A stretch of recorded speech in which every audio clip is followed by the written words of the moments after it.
গত তিনটি নির্বাচনে তারা একবারের জন্য বলে নাই এটা নির্বাচনের মতো নির্বাচন হয় নাই। খুনি, গণহত্যাকারী এবং লুটপাটকারী তাদের বিচার অবশ্যই দৃশ্যমান হতে হবে। চর নিয়োগ করা, লোক নিয়োগ করা, ব্ল্যাকমেলিং করার কথা বলা, এটা শোভনীয় না।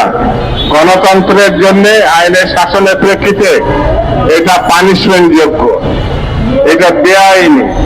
সেই জন্য আমি বলবো সরকারকে ব্ল্যাকমেলিং করে যারা সুবিধা নেওয়ার চিন্তা করছেন সেই ব্যাপারেও সরকারকে সতর্ক থাকতে হবে। আমরা জানি এই দেশে যারা গণতন্ত্রকে হত্যা করেছিল তার শিকন্ডি হচ্ছে শেখ মুজিব।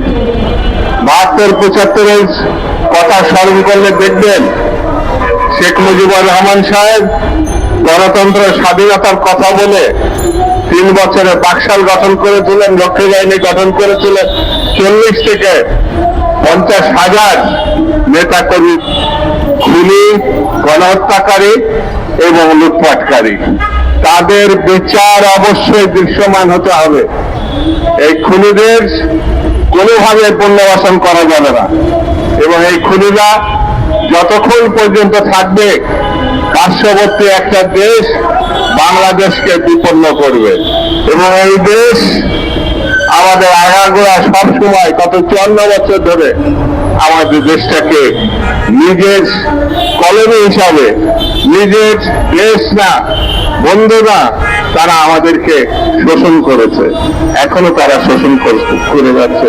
গত তিনটি নির্বাচনে তারা একবারের জন্য বলে নাই এটা নির্বাচনের মতো নির্বাচন হয় নাই।